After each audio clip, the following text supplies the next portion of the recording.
Why do some antagonists stick in our mind long after we've closed their book or the final credits have rolled, while others fade away into obscurity? The answer to that question matters a lot, because your antagonist in your story doesn't just provide conflict. In many ways, they define your story by establishing the scope and the stakes and directing the trajectory of the plot. So in this video, I'm going to be walking you through 5 simple strategies which you can apply today to start crafting an antagonist which will elevate your story into something truly unforgettable that will resonate with your readers long after they've turned the final page. If that sounds like your cup of tea, then welcome to the Story Castle. I'm so glad you found the channel, and I hope you'll subscribe for more videos diving deep into writing craft and storytelling principles and publishing tips to support you in your writing journey every week. So let's dive right in with strategy number 1, which is to give your antagonist a protagonist-worthy motivation. It's shockingly easy to think of your antagonist almost as an aspect of the setting of the story or the plot, a character that's simply there to be threatening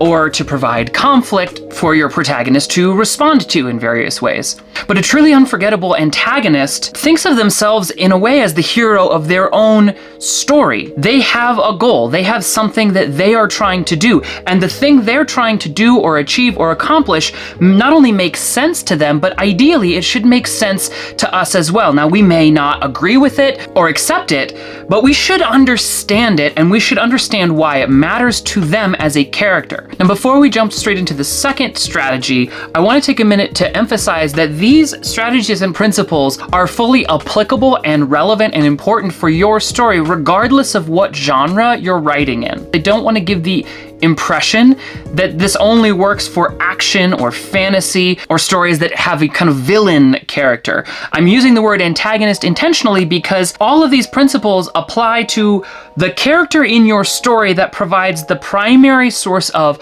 opposition and conflict to your protagonist's goals and journey. So even if your antagonist isn't your traditional, mustache-twirling villain, I definitely think it is worth thinking about and applying these strategies to enrich and enhance them, and then by extension to do the same for your story. But that brings us to our second strategy, which is to develop a worthy opponent by balancing both strengths and flaws. The best antagonists are formidable, but not invincible. It's important, especially at the beginning of the story, that they adequately challenge your protagonist's skills and belief and worldview and their capacity as a character in a lot of very significant ways. Because that challenge and sort of the gap between where your protagonist is at the beginning of the story and what your antagonist is or is capable of creates a lot of dynamic story tension and kind of lays out a very compelling arc of growth and change right from the beginning for your main character. But it's similarly important that right from the beginning of the story, you begin to establish for your reader clear and understandable flaws or vulnerabilities for your antagonist, because eventually by the end of the story, your protagonist needs to be able to overcome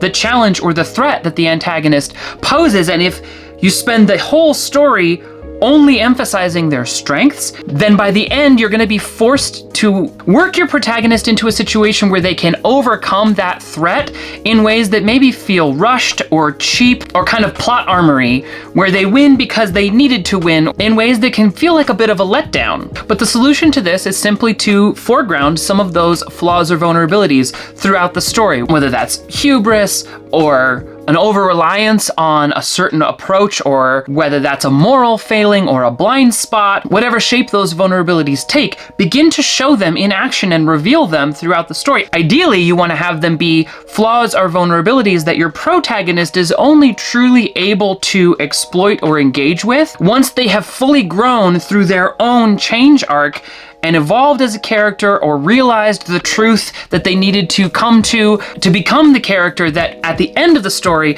is capable of overcoming the antagonist in those ways that you have foreshadowed in a way that we're clear they couldn't have done at the beginning of the story. And that kind of change arc makes for really compelling and satisfying climaxes to a story. And one effective way to do that is through our third strategy, which is to ensure that your antagonist has an arc through the story and evolves as a character rather than being static. A static antagonist can kind of be an easy trap to unintentionally fall fall into, because you might not necessarily think of ways that they're going to change or evolve through the story. They may end more or less the way they started, which isn't the end of the world, but I definitely think it's a large missed opportunity at the very least. Ensuring that your antagonist changes as a character and ideally mirrors the protagonist's arc, even if that mirroring is that your antagonist is descending deeper into their darkness or flaws throughout the course of the story, perhaps through escalating their methods or shedding some of their more redeeming qualities that they had at the beginning of the story. Change is the lifeblood of a story,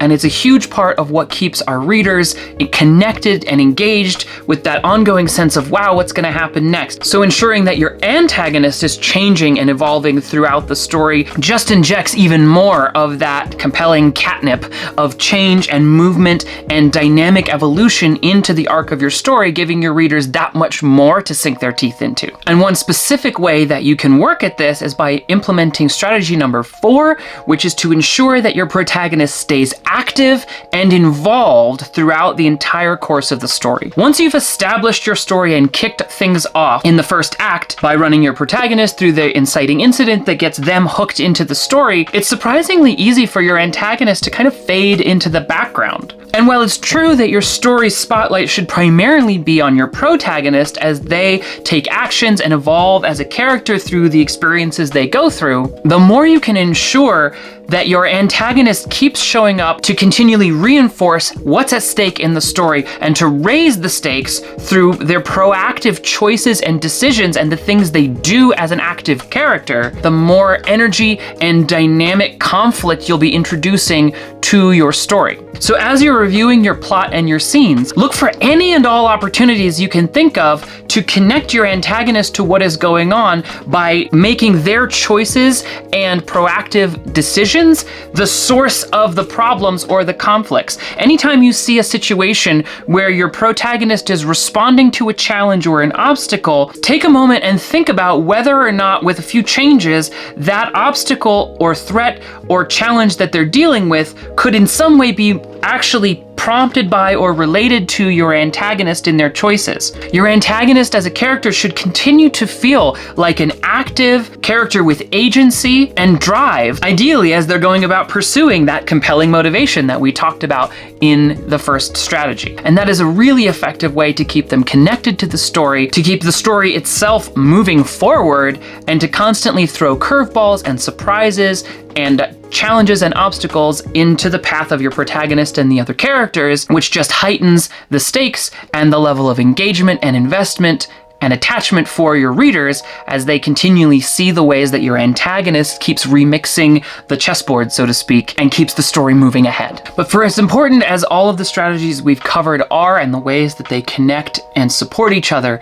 the fifth and final one is potentially the most important of all, and that is to connect your antagonist to the core themes of your story. An unforgettable antagonist serves as sort of a dark reflection of your story's core themes. By making them a negative example or illustration of your story's themes, it supercharges your protagonist and other characters' positive arc of engagement with the scene in really effective and economical and powerful ways. Now, I will say this final strategy out of all of them might be one that you have to incorporate more during revisions than in a first draft. Very often, I'm not fully clear on the central core themes or the thematic argument of my stories until I have written a draft and have a chance to step back and really chew on it and dig deeper. If you know what that is right from the page one, that's amazing, and then you can think about how your antagonist will present a strong negative argument to the core theme. But don't worry if you're not 100% clear on what that might look like yet.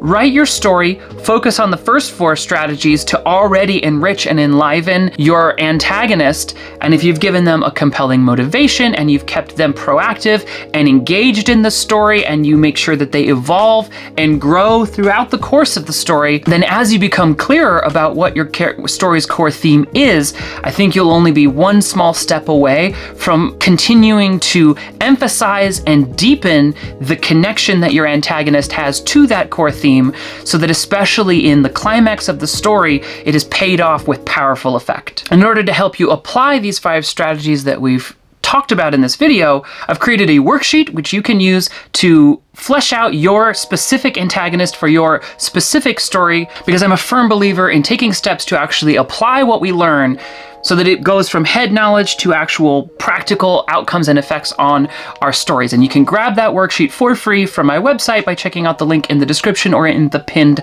comment. But I would love to hear from you. What are some of your favorite antagonists or villains from your favorite books or movies? And how do they illustrate some of the strategies that we have covered in this video in ways that made them so unforgettable or memorable for you? But for as important as your antagonist character is, they're just one of the characters in your story, a very important one for all the reasons we've covered in this video. But now that you have a better foundation for developing a powerful antagonist, you can check out this video for a comprehensive discussion about how to incorporate interesting and compelling flaws into any character to make them similarly unforgettable.